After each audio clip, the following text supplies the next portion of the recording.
함부로 말하는 건 죄악입니다 라는 제목으로 하나님 말씀을 증거하겠습니다. 하나님은 인격적이십니다. 내가 믿고 구하고 원하는 대로 이루어지게 하십니다.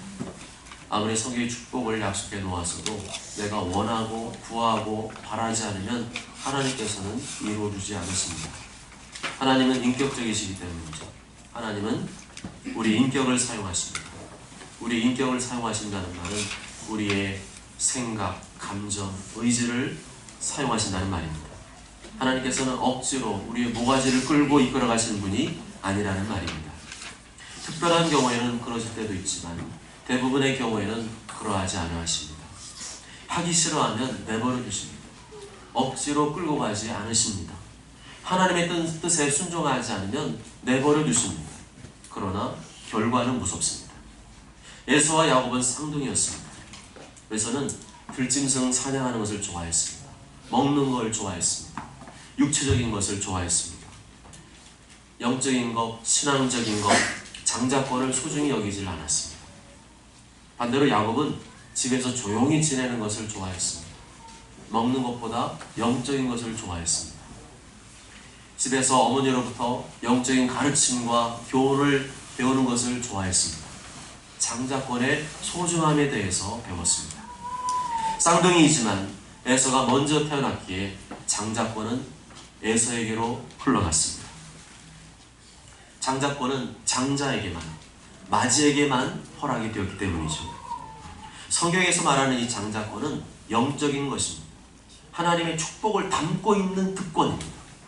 그렇지만 정작 에서 본인은 이 장자권을 원하지 않았습니다. 관심이 없었습니다. 소중히 여기지 않았습니다. 어느 날 에서가 사냥을 하고 돌아왔을 때 몹시 배가 고팠습니다. 그때 야곱이 형 에서를 시험하려고 팥죽을 끓이고 있었습니다. 야곱은 형 에서가 지금 가장 필요한 것은 배고픔, 굶주림, 그러니까 팥죽을 쏘아주면 내가 원하는 것을 얻을 수 있겠다고 생각을 했습니다. 형, 배고프지? 팥죽 먹고 싶지? 이거 되게 맛있는데 형 근데 그냥은 못 주고 형 이 팥죽 먹고 싶으면 장자권 나한테 팔아. 그때 에서의 속마음이 나오죠. 그때 에서가 무엇을 더 소중히 여기는가가 드러나게 됩니다. 에서는 그까지 장자권이 뭐가 중요해? 내가 지금 배고파 죽겠는데 장자권 그따위가 뭘 필요해? 장자권이 나한테 밥 먹여주겠어? 이런 생각을 하고 팥죽 한 그릇에 장자권을 팔아는 것입니다. 우리가 볼 때는 에이 그거는 그냥 에서가 배가 너무 고프니까 그냥 한 말이지, 그냥 다시 취소하면 하나님도 이해하시지, 누구라도 너무 배가 고프면 그렇게 말할 수 있잖아. 나 장자권 말고 팥죽을 원했는데 지금은 아니라고 그렇게 말하면 하나님이 다시 취소해 주시지. 그렇지만 하나님은 그렇게 생각하지 않으셨어요. 창세기 25장 34절에 보면 야곱이 떡과 팥죽을 에서에게 주며 에서가 먹으며 마시고 일어나 갔으니 에서가 장자의 명분을 가볍게 여김이러라. 에서는 팥죽 한 그릇을 배부르게 먹고 나서 자신에게 벌어진 엄청난 결과를 알지 못했습니다. 너무 배가 고파서 순간적인 충동을 이기지 못하고 장자권을 야곱에게 팔았다는 것이 실제로 그렇게 될 줄은 전혀 예상하지 못했습니다. 그것이 영적인 세계입니다. 영적인 세계는 냉정합니다. 영적인 세계는 냉원합니다. 영적인 세계는 냉혹합니다. 칼 같습니다. 영적인 세계는 에서와 같이 영적인 것을 따르지 않고 육신적인 것을 따르는 자에게는 부스러기, 먹다 남은 부스러기 정도만 주어질 정도만 하나님이 은혜를 주십니다. 나중에 에서가 후회를 하죠. 눈물을 흘리면서 아버지 이삭에게 애걸복걸을 합니다. 그런데 이삭이 뭐라고 얘기한 줄 아세요? 안 된다는 거예요. 놀랍지 않습니까? 야곱이 또 속여가지고 여기 털을 갖다가 북실북실하게 와가지고 형 에서 목소리 흉내내면서 아버지 저 에서 왔어요 해가지고 그 기도를 받았거든요. 장자의 축복 기도를 받았거든요. 근데 그 다음에 에서가 사냥하고 와서 고기 들고 와가지고 아버지 저 왔어요, 아들 이삭 왔어요. 그랬더니 이삭이 까무러치게 놀라죠. 그 다음에 전에 했던 거 취소. 그래, 그거는 걔가 속였으니까 그건 효과 없어. 그러니까 이제 다시 너한테 축복하면 너한테 축복하는 거야. 그렇게 하지 않으셨어요. 한 번 내뱉은 말의 소중함을 이삭 아버지는 알았습니다. 한 번 내뱉은 축복 기도는 다시 취소될 수 없음을 알았습니다. 네가 오기 전에 내가 다 먹고 그를 위해 축복하였은즉 그가 반드시 복을 받을 것입니다. 그를 위하여 축복하였은즉 그가 반드시 복을 받을 것입니다. 아버지상은 알았어요. 이미 야곱을 축복했기에 되돌릴 수 없다는 것을 알았습니다. 야곱에게 속아서 축복했더라도 이 장자의 축복은 이제 야곱에게로 흘러간다는 것을 알고 있었습니다. 이제는 더 이상 돌이킬 수 없는 일이 되었음을 알았던 것입니다. 우리 교회가 벌써 50일의 기적 특별교대에 사기수료를 했습니다. 사기수료를 했다는 얘기는 전반기 한 번, 후반기 한 번, 벌써 2년 동안 했다는 거예요. 50일, 1년이면 100일이잖아요. 1년이면 100일, 또 200일, 합치면은 200일 동안 그 시간에 모여서 50일 기적에 참여한 분들이 있다는 얘기입니다. 그 기간 동안에 성실히 나와서 저에게 안수 축복 기도를 받은 분, 안수 받은 횟수만 따져보면요, 토요일 주일 빼고 일주일에 한두 번은 제가 너무 몸이 안 따라주거나 너무 오래 설교하셔가지고 길어지는 때를 빼고 생각을 해보니까 한 120번 정도는 안수 기도를 받으신 것 같아요. 그동안 받은 안수 축복 기도는 되돌릴 수가 없습니다. 그동안 못 받았던 거, 오늘 목사님 설교 말씀 드리니까 오늘 몰아서 좀 받으면 안 될까요? 오늘부터 제가 열심히 매일 정원 올 테니까 그 지나간 거 다시 좀 안수 축복기도 받으면 안 될까요? 오늘 말씀에 의하면 안 됩니다. 이미 지나간 거는 되돌릴 수가 없다는 겁니다. 에서처럼 눈물을 흘리며 부탁해도 저도 똑같이 말할 수밖에 없습니다. 왜요? 영적인 세계는 냉혹합니다. 냉혹합니다. 영적인 세계는 냉정합니다. 야곱의 심정으로 50일의 기적에 나와 안수 축복 기도를 받은 분은 기도 받은 대로 복을 받는 것이고, 아멘. 기도 받은 대로 복을 받는 것이고, 아멘. 이게 중요해요. 저 여러분들한테 기도할 때도요, 아멘하고 받는 사람 받는 거고, 내가 몰라 나는 근데 기도하시나 보네 그냥 가만히 있으면요 기도 복을 못 받는 거예요.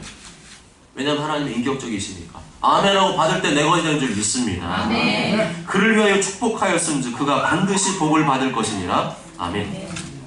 각종 예배와 기도에 빠지는 것을 심각한 위협으로 생각하시기 바랍니다. 50일의 기적에 빠지는 것을 생명의 위협으로 생각하시기 바랍니다. 그렇게 생각하는 사람이 장자권을 소중히 여기는 사람인 줄 믿습니다. 아멘. 장자권보다 팥죽을 원한 것은 에서 자신입니다. 에서는 영적인 것보다 먹는 것을 더 중요하게 여겼습니다. 예배 드리는 것보다, 기도하는 것보다, 아니 꼬지 말고 노는 것을 더 좋아했습니다. 게임하는 것을 좋아했습니다. 그러나 그것은 나중에 돌이킬 수 없는 결과를 가져왔습니다. 장자권을 빼앗겼습니다. 장자의 축복을 빼앗겼습니다. 에서가 여전히 형이었어요. 여전히 에서를 부를 때 야곱이 형이라고 불렀어요. 그렇지만 장자권은 동생에게 몽땅 넘어갔습니다. 실제적인 영적인 특권과 축복은 모두 다 동생에게 넘어갔습니다. 영적인 세계에서는 누가 더 형이 된 거예요? 야곱이 형이 되었습니다. 큰 자가 어린 자를 섬기리라. 큰 자가 어린 자를 섬기리라. 먼저 된 자가 나중되고 나중된 자가 먼저 되리라. 먼저 된 자가 나중되고 나중된 자가 먼저 되리라. 영적인 세계 그렇다는 거예요. 순서가 아니라는 겁니다. 먼저 태어났다고, 먼저 신앙생활 했다고 그게 아니라는 겁니다. 물론 겉으로는 뭐 장로님, 권사님, 집사님 이렇게 부르겠지만 그게 순서가 아니라는 겁니다. 교회에서는 이 땅에 살아있는 동안에는 그렇게 순서를 불리지만 천국에 가면 그렇게 부르지 않습니다. 나이로는 형이고 누나이고 언니이고 오빠여도 야곱처럼 장자권을 사모하는 자, 영적인 것을 사모하는 자, 하나님 나라를 사모하는 자라가 장자가 되는 줄 믿습니다. 아멘. 하나님께서는 에서더러 너는 장자권을 업신여겨도 넌 그래도 장자야. 너는 장자로 태어났으니까 그래도 장자라고 말한 적이 없어요. 나는 예수님 믿으니까 난 그래도 내가 이렇게 대충 살아도 나 하나님 자녀지. 그렇게 통하지 않는다니까요. 영적인 세계는 뭡니까? 아무리 장자의 명분을 받았어도, 에서가 받았어도 본인이 소홀히 하고 만홀히 여기고 가볍게 여기면 하나님께서 어떻게 하는 거예요?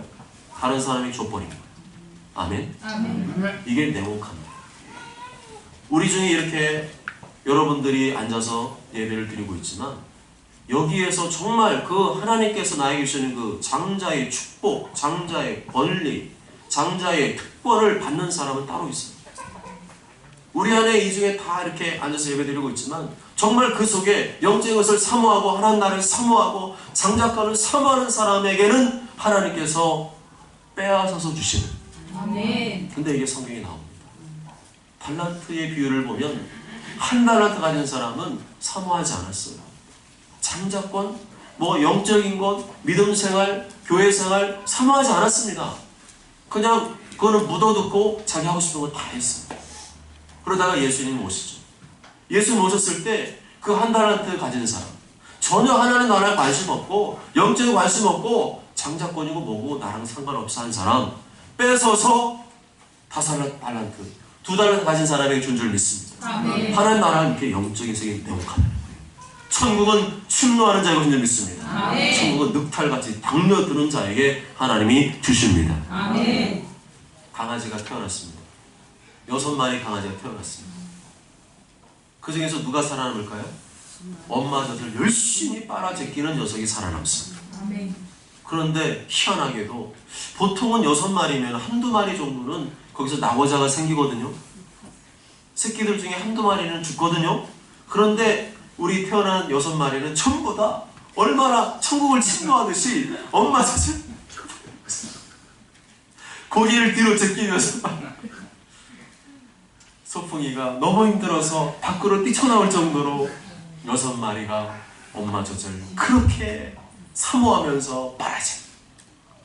여러분들이 그러한 영적인 사모하는 사람 되시길 바랍니다. 아멘. 영적으로 사모하면서 열심히 그 은혜를 받으려고 말씀의 젖을 빨아먹으려고 뒤로 제끼는 사람에게 은혜를 줄 믿습니다. 아멘. 내 마음이 가는 것이 믿음입니다. 아멘. 나 예수님 믿어요가 믿음이 아니라 내 마음이 가야 믿음이고요. 내 생각이 가야 믿음입니다. 아멘. 순종하는 것이 믿음입니다. 아멘. 하나님은 인격적이세요. 하나님 막지 않으십니다. 권면하고 권고하시지만 본인이 싫어하면 거부하고 그러면 내버려 두십니다. 그러나 결과는 비참합니다. 에서가 그랬어요. 에서가 울고 불고 다시 그 장자의 축복을 원하고 바랬지만 결국에는 얻지를 못했습니다. 영적인 세계는 이렇게 냉혹합니다. 냉정합니다. 하나님께서 나를 내버려 두시는 것 같다고 생각될 때 조심해야 됩니다. 하나님 내버려 두시는 것 같아. 내가 무슨 짓을 하고 무슨 죄를 짓고 내 마음대로 살아가는데 하나님 날 내버려 두시는 것 같아. 그때요 조심해야 돼요. 만약에 그 시간들이 길어지고 있는데 아무런 일이 없다? 그것은 무슨 일이 벌어지고 있는 거예요? 내버려 두시는 징계가 임하고 있는 것입니다. 그 결과는 무섭습니다. 그 책임은 누구의 책임도 아니고 본인의 책임입니다. 로마서 1장 24절 26절에 그러므로 하나님께서 그들을 마음의 정욕대로 더러움에 내버려 두사 그들의 몸을 서로 욕되게 하게 하셨으니 또한 그들이 마음에 하나님 두기를 싫어하며 하나님께서 그들을 그 성실한 마음대로 내버려 두사 합당하지 못한 일을 하게 하셨으니. 로마서 이 말씀은 동성애에 관련된 말씀이죠. 로마에서 말하는 동성애는 뭡니까? 사랑도 아니고 소수자 인권도 아니고 선천적인 것도 아니라는 겁니다. 동성애는 자기 마음의 정욕대로 더러움에 하나님 내버려 두신 결과라는 것입니다. 아멘? 아멘. 동성애는 철저하게 후천적인 것입니다. 창조짓을 파괴하는 죄악이라고 성경은 말씀합니다. 하나님은 동성애를 허락하거나 동성애를 조장한 적이 한 번도 없습니다. 누가 그런 거예요? 인간이 그런 겁니다. 인간의 욕망이 그런 겁니다. 하나님께서 내버려 두시는 징계를 시행하고 있다는 것을 이 동성애를 하고 있는데도 하나님이 내버려 두실 때 하나님께서는 내버려 두시는 징계를 허락하고 있는 중입니다. 자녀들에게 차분하게 권면하십시오. 자녀들에게 설득도 하시고 설명도 하시고 기도도 해 주십시오. 교회 가자, 기도하자, 예배 드리자, 또 봉사하자, 전도하자, 공부도 하자. 그러나 닥달하거나 고함을 지르거나 욕을 하거나 잔소리하지는 마십시오. 하나님은 그렇게 다루지 않으십니다. 믿음의 소중함을 아는 자녀는 그렇게 말하고 설명하고 설득하고 기도하면 야곱처럼 따라올 것이고, 믿음의 소중함을 모르는 사람은 자녀는 아무리 해도 에서처럼 안 따라올 것입니다. 누구의 책임이에요? 누구 책임입니까? 본인 책임이에요. 본인 책임. 부모님이 아무리 그렇게 말해주고 설명해주고 기도해 주어도 안 따라오는 자식은 속으로 생각해보세요. 저놈 애서 아니야? 이거는 큰일이잖아요.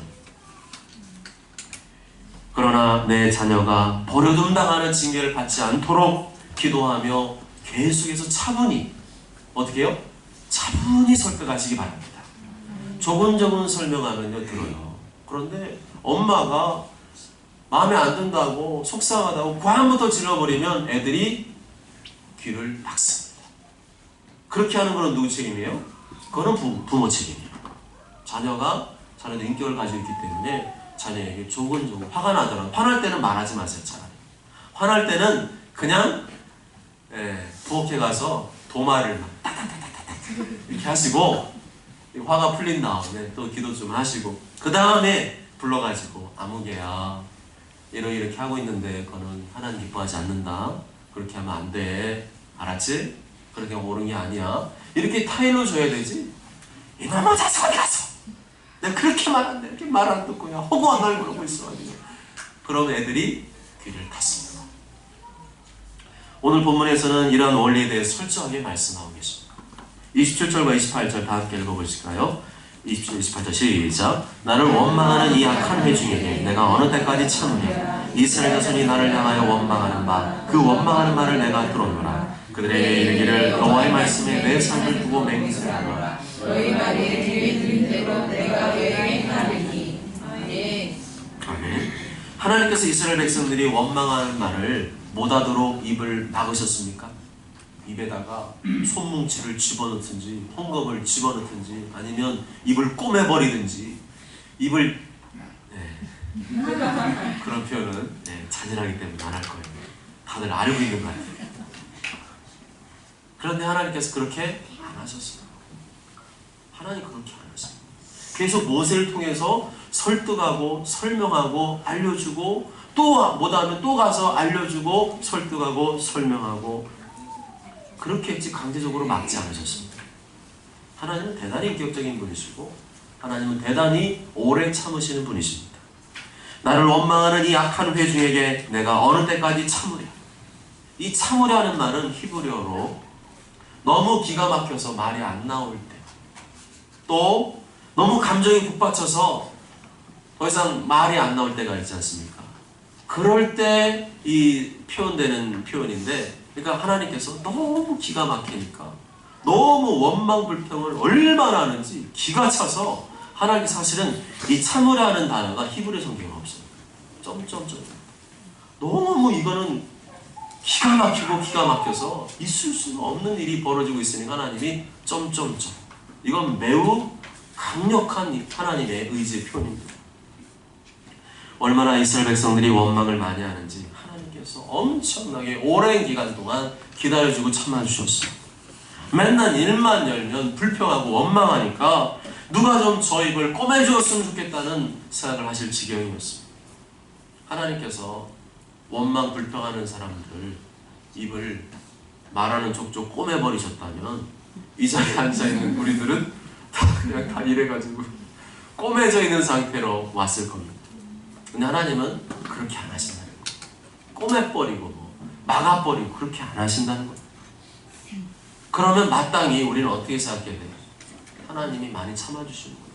죄송하고 숭고한 마음으로 돌이켜야 되는데 하나님께서 그렇게 터치하지 않으니까, 제재하지 않으니까 어떻게 해요? 계속 원망과 불평을 한다는 것입니다. 문제는 하나님께서 사람들이 말하는 이 원망과 불평하는 소리를 안 들으시면 좋은데 듣고 계시다는 거예요.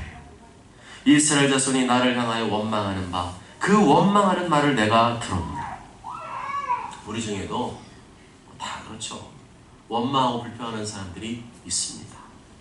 이건 먹었다고, 저건 먹었다고, 이건 이래서 마음에 안 들고, 저건 저래서 마음에 안 들고. 이런 트집지 않는 말을 누가 들으신다고요? 하나님께서 듣고 계십니다. 그런데 왜 내 입을 안 꼬매시는 걸까요? 내 기분 같아서는 꼬매버리면 좋을 텐데 왜 안 꼬매버리실까요? 하나님은 인격적이신 분이기 때문에, 오래 참은 분이시기 때문에 그렇습니다. 그렇지만 하나님께서 계속 오래 참으실까요? 끝까지 참으실까요?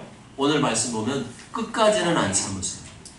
오래는 참으시지만 하나님의 오래 참으심이 끝나면 그때는 하나님의 무서운 징계가 있습니다. 내가 어느 때까지 참으랴. 이 말씀은 이제는 도저히 못 참겠다는 말씀입니다. 하나님의 인내를 시험하지 마시기 바랍니다. 하나님의 오래 참으시는 온유한 성품을 멸시하지 마시기 바랍니다. 하나님의 이 오래 참으시는 성품이 끝나자 무슨 말씀을 선포합니까? 너희 말이 내 귀에 들린 대로 내가 행하리라. 너희들이 지금껏 원망하고 불평했던 말 그대로 해주겠다는 거예요. 그거는 무슨 말이에요? 니들이 원했다는 거죠. 그렇게 원망하고 그렇게 불평하고 그렇게 됐으면 좋겠다고 말한 것도 그대로 되게 해주겠다는 건데, 그 내용이 뭔지 아십니까? 제일 심한 말이 뭐였어요? 죽었으면 좋겠다는 거죠. 2절에 보면 우리가 애굽 땅에서 죽었거나 이 광야에서 죽었으면 좋았을 것을 어찌하여 라고 되어 있습니다. 하나님께서 이 말을 새겨 들으신 거예요. 그래? 그렇게 죽었으면 좋겠네? 그렇게 죽기를 원하냐? 참고 기다리시다가 마지막에 너희들이 원했던 대로 해주겠다는 거예요. 이건 누구 책임이에요? 본인 책임. 본인이 죽기를 바랬어요. 그냥 여기서 죽든지 확 깨물고 죽든지 저희 가서 죽든지 그냥 죽어버렸으면 좋겠다. 이런 말을 내뱉었을 때 하나님께서 그걸 들으시다가 오래 참으시다가 그대로 되게 해주겠다 하셨어요. 그것이 바로 29절과 30절입니다. 29절 30절 있습니다. 시작. 너희 시체가 이 광야에 엎드러질 것이라. 너희 중에서 20세 이상으로서 계수된 자 곧 나를 원망하는 자 전부가 여분네 아들 갈렙과 은혜 아들 여호수아 외에는 내가 맹세하여 너희에게 살게 하리라. 결단코 들어가지 못하리라. 아멘. 너희들이 원한 대로 광야에서 죽게 해주겠다는 겁니다. 여기 이의를 제기할 수 있을까요? 이의를 제기할 수 없습니다. 왜냐하면 자기가 말했던 씨앗이거든요. 항상 그렇게 말했습니다. 하나님 앞에 원망할 때마다 꼭 맨 마지막에 뭘 말했냐면 그냥 여기서 차라리 죽이시든지 여기서 죽이시든지 애굽에서 죽이시든지 왜 살려주셔가지고 이렇게 내 생고생 시키냐고 그렇게 말을 했습니다. 하나님께서 얼마나 기회를 주셨고 얼마나 많이 타일러 주셨고 얼마나 많이 오래 참아주셨습니까? 하나님은 할 거 다 하셨어요. 충분히 기다려주셨고 충분히 시간도 주셨습니다. 수많은 기적도 보여주시며 깨닫게 하셨습니다. 그렇지만 끝까지 그들은 돌이키지 않았습니다. 전적으로 본인들의 책임이었습니다. 29절과 30절에 이 말씀이 반복되죠. 너희 시체가 이 광야에 엎드러질 것이다. 너희 시체가 이 광야에 엎드러질 것이다. 너희들이 그렇게 원한 그 죽음 너희들이 이 광야에서 맛보게 될 것이다. 사실은 싸워야 될 대상이 잘못되어 있는 거죠. 이스라엘 백성들이 싸워야 할 대상은 누굽니까? 가나안 땅에 사는 거주민들입니다. 그 사람과 들어가서 싸워야 되는데 겁먹으니까 두려워하니까 어디서 싸우고 있어요? 안 들어가고 여기서 싸우고 있는 거예요. 여기 싸우는데 문제는 누구랑 싸우는 거예요? 하나님과 싸우고 있어요. 원망하고 불평하면 누구와 싸운다는 얘기예요? 하나님과 싸우게 돼요. 그런데 문제는 하나님과 싸우게 되면 결과는 어디로 가요? 죽음으로 간다는 겁니다. 이 징계를 누가 당하게 되었습니까? 20세 이상의 사람들, 20세 이상의 군대 갈 수 있는 사람들에게 다 해당된다고 했습니다. 20세 이상이 되면 자신의 말과 행동에 대해서 책임을 져야 되고 충분히 그럴 만한 판단 능력이 있다는 겁니다. 다시 말하면 20세 이상이 되면 여호수아와 갈렙의 말을 듣고 그걸로 따라갈 수도 있고 아니면 다수의 사람들이 원망 불평할 때 그 말을 따라갈 수 있는 판단 능력이 있다는 겁니다. 그런데 20세 이상 된 사람들이 전부 다 어딜 따라갔어요? 여호수아 갈렙을 안 따라가고 원망하고 불평하는 다수의 사람들을 따라갔습니다. 그렇기 때문에 정상 참작이 안 된다는 겁니다. 결과적으로 하나님을 원망하며 거역한 20세 이상의 사람들에게는 하나님의 징계가 임했습니다. 하나님을 원망한 사람은 한 사람도 빠짐없이 광야에서 엎드러져 죽게 되었습니다. 오늘 말씀 보면 단 한 사람도 예외가 없습니다. 곧 나를 원망한 자 전부가 라는 거죠. 하나님이 한번 이 뒤끝을 발휘하시면 냉정하십니다. 냉혹하시고요. 냉철하십니다. 그런데 원망한 불평한 백성들이 전부 다 똑같은 징계를 받았느냐? 그건 아니에요. 레벨루가 다릅니다. 어떤 사람은 40년 동안 광야 생활하면서 쓰러져 죽기도 했지만 어떤 사람들은 그 즉시 하나님의 재앙을 맛보기도 했습니다. 36절과 37절 읽어보실까요? 시작. 모세의 보냄을 받고 땅을 정탐하고 돌아와서 그 땅을 악평하여 온 회중이 모세를 원망하게 한 사람 곧 그 땅에 대하여 악평한 자는 여호와 앞에서 재앙으로 죽었고. 똑같이 죄를 지어도 주동자에게는 큰 징계가 임합니다. 똑같이 원망 불평한 거 맞거든요. 그런데 하나님께서는 그 분위기를 만들고 조장한 사람들, 주동자들은 어떻게 했어요? 더 무겁고 엄중한 징계를 내리셨습니다. 그렇지만 오래 살다가 죽느냐 짧게 살다가 죽느냐 그 차이만 있을 뿐이지 하나님을 원망하고 거역한 사람은 다 어떻게 됐어요?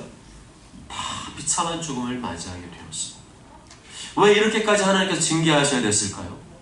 우리가 알고 있는 하나님은 사랑의 하나님이신데 왜 민수기에서는 그 광야에서 이스라엘 백성들을 그렇게 냉정하게 칼같이 한 칼에 마지막에 오래 참시 끝났을 때 징계를 하셨을까요? 아무리 말해도 실감을 못할 거예요. 실감을 했으면 돌이켰겠죠.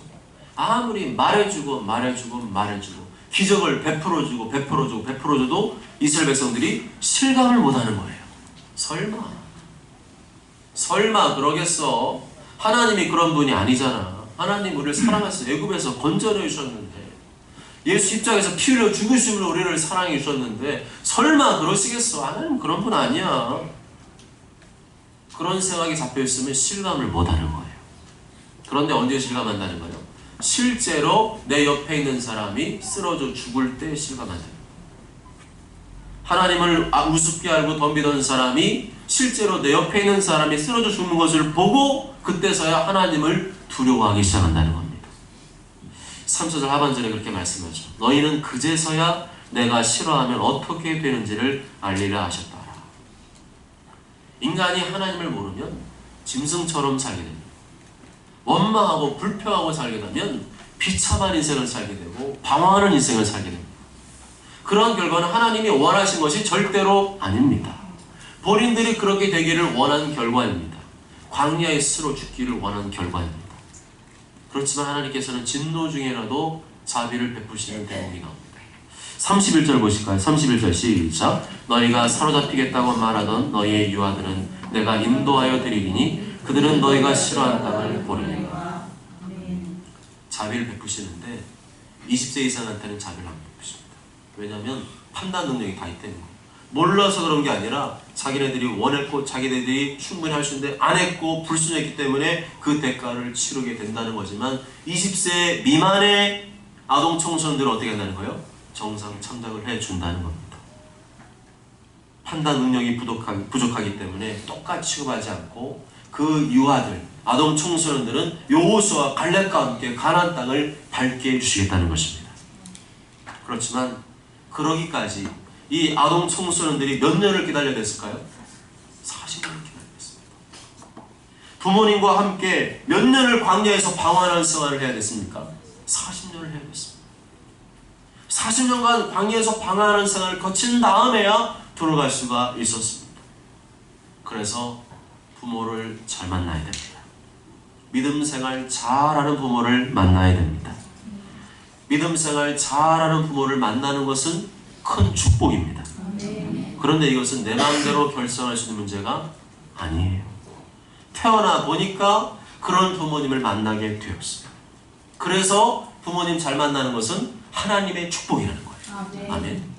이거는 내가 결정할 수 있는 문제가 아니거든요. 태어나 보니까 믿음 생활 잘하는 부모님이 태어났어. 그것은 하나님의 축복인 겁니다. 아멘. 부모가 죄를 지어 하나님께 징계를 받으면 부모만 방황하는 것이 아니라 누구도 같이 방황해요? 자식도 같이 방황. 아직까지 생활 능력이 없는 자녀들은 부모가 가는 대로 같이 따라가고 고생하면 같이 고생하고 어려움을 같이 겪을 수밖에 없는 겁니다. 그러므로 부모님들이 믿음 생활을 잘해야 됩니다. 네. 자녀들이 믿음 생활을 잘 못하는 이유는 누구에게 있다는 거예요? 부모님에게 있다. 부모가 믿음 생활 잘하면 애들도 믿음 생활 잘하는 것이고 부모가 믿음 생활 잘 못하면 자녀도 믿음 생활 못한다는 겁니다. 특히 언제요? 어렵고 힘들 때 부모님이 원망하고 불평하고 신경질 부리고 그러면 자녀는 어떻게 되는 거예요? 같이 죽는 거예요. 어렵고 힘들다고 원망 불평한 삶을 자녀들도 배운 게 그거예요. 똑같이 원망하고 불평하는 인생을 살고 불행한 인생, 방황한 인생을 살 수가 있습니다. 그래서 어렵고 힘들 때 뭘 하셔야 돼요? 기도해야 되고 부르짖어야 되고 그래도 감사하고 그래도 순종해야 우리의 자녀들이 알거든요. 우리 엄마 아빠 지금 굉장히 힘들고 어려운 거 알거든요. 모를 것 같습니까? 어린 자녀들 알고 있습니다. 그때는 크레파스 그림 그리고 있죠. 엄마 아빠 막 싸우고 있을 때 엄마 아빠 막 서로 사이 안 좋을 때 크레파스 그림 그리고 있죠. 근데 나중에요 한참 지난 다음에 어느 날 물어봐요. 엄마 아빠 이제 안 싸워? 애들이요 다 보고 있고 나중에 자라서 애들이 부모님이 그때 어려웠을 때 우리 엄마는 맨날 치고받고 싸우고 머리끄댕이 잡고 이랬어요. 그런 애들도 똑같이 그렇게 살 가능성이 높고요. 그런데 그 어렵고 힘든 시간에 부모님들이 하늘 앞에 나와서 기도하고 부르짖고 믿음 생활 더 잘하기 위해서 애를 썼다면 자녀들은 어렵고 힘들어도 저렇게 기도하고 부르짖고 애를 쓰며 주를 붙잡아야 되겠구나 하는 생각을 갖는 줄 믿습니다. 네. 당장에 내가 원하는 열매가 안 생겨도 힘들고 어려울수록 변함없이 정도의 길, 올바른 믿음 생활을 보여줄 때 우리 자녀들이 하나님의 복을 받게 되는 줄 믿습니다. 아멘. 사랑하는 여러분, 하나님은 인격적이십니다. 이걸 분명히 기억하십시오. 하나님께서는 인격적인 분이십니다. 하나님께서는 내가 원한 대로 되게 하십니다. 아멘. 내가 말하는 대로 되게 하십니다. 아멘. 내가 기도한 대로 되게 하십니다. 아멘. 너희 말이 내 귀에 들린 대로 너에게 행하리라. 아멘. 따라해 보실까요? 너희 말이 너희 말이 내 귀에 들린 대로 내가 너희에게 행하리니. 내가 너희에게 행하리니. 안 하는 사람 있어서 한번 해볼게요. 너희 말이 내 귀에 들린 대로 내가 너희에게 행하리니. 하나님 말씀 좀 있습니다. 아멘. 우리가 어떻게 했느냐로 판가름 나는 거지 하나님이 주지도 않고 막 때리고 혼내고 절대 아니라는 겁니다. 우리가 살고 있는 일반 세계에서는 뭐 한마디 실수했다고 해서 뭐 그렇게 대단한 일 생기겠어. 그런데 오늘 말씀하면 어때요? 영적인 세계에서는 그보다 훨씬 냉혹합니다. 냉정합니다. 한 번 내뱉은 말 그리고 반복해서 내뱉은 말 주워 담을 수가 없어요. 남을 축복하면 나에게 축복이 되돌아오는 것이고 남을 저주하면 나에게 그 저주가 되돌아오는 법입니다. 말에 씨앗이 있습니다. 말을 잘해야 됩니다. 말에 권세가 있습니다. 말에 능력이 있습니다. 그래서 함부로 저주하는 말 해서는 안 됩니다. 함부로 욕을 해서는 안 됩니다. 함부로 말하는 것은 오늘 말씀 보면 큰 죄입니다. 아멘. 오늘 말씀 그 핵심이 그거예요. 니들이 그렇게 말했기 때문에 이런 일이 벌어진 것이다. 말에 얼마나 큰 죄가 있는지 그것을 말해주고 있고 사람들이 언제 오염되는가 이 죄의 말을 들을 때 악한 말을 들을 때 욕을 들을 때 이 사람들이 마음이 상하고 깨어지고 더 악이 막 나오게 됩니다. 특히 원망과 불평의 말은 하나님이 가장 싫어하시는 것입니다. 그제서야 내가 싫어하면 어떻게 되는지를 알리라. 내가 싫어하면 어떻게 되는지 보여주겠다. 그게 죽음이었어요. 하나님 싫어하는 일 계속 골라서 하면 어떻게 되는 거예요? 죽음과 방불한 인생의 방황이 펼쳐진다는 것입니다. 원망과 불평은 죄악의 습관입니다. 뭐라고요? 원망과 불평은 습관이에요. 누구나 다 똑같아요. 저도요, 원망하고 싶고 불평하고 싶을 때 있습니다. 그런데 어떻게 합니까? 입을 잡아버립니다. 체크를 닫아버립니다. 자녀들이 듣잖아요. 하나님이 듣잖아요. 입을 잠그시기 바랍니다. 아멘. 그 말했기 때문에 하나님이 그 말을 들으시고 그 들은 대로 해야겠다 말씀하셨거든요. 차라리 그 막 저주의 말 하고 싶고 욕을 하고 싶으면 하나님께 나와서 다윗처럼 기도하시기 바랍니다. 아멘. 하나님 앞에 저주 욕하는 거는 하나님 받아주세요. 아멘. 근데 사람한테 하면 그건 하나님이 기억하시는 거예요. 하나님 앞에 나와서 내 마음을 토해내고 내 마음을 주 앞에 드리면 하나님 내 마음에 위로와 평안을 준 줄 믿습니다. 모쪼록 저는 모두가 예수님 믿고 하나님 나라를 상속받은 장자답게 세상의 욕심과 탐욕을 구하며 원망 불평하는 인생이 아니라 영적인 것을 구하고 하나님 나라를 구하심으로 말미암아 늘 감사와 축복의 삶을 사시길 주님의 이름으로 축복합니다. 아멘.